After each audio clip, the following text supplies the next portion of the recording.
এদিকটা পর্যন্ত ওর মন নিয়ে কথা।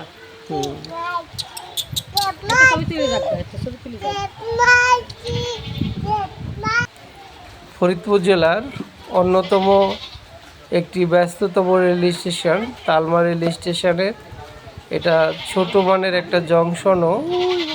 সাধারণত আন্তনগর কিছু কিছু ট্রেন এখানে থামে, অনেকে ঢাকার উদ্দেশ্যে যায় বা ঢাকার উদ্দেশ্যে আসে।